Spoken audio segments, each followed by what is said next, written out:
talaga yung mga nandun. Oo, ayan. Layo eh. Picture muna naman.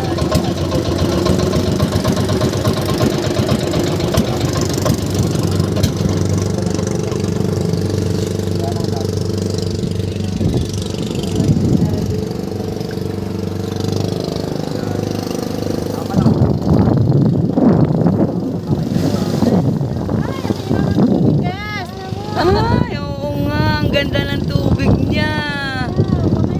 Oo, dito pala maraming bato makukuha. Kuha tayong bato dito, souvenir. Ay, souvenir na kabayo. Kuya, pwede kumuha ng bato?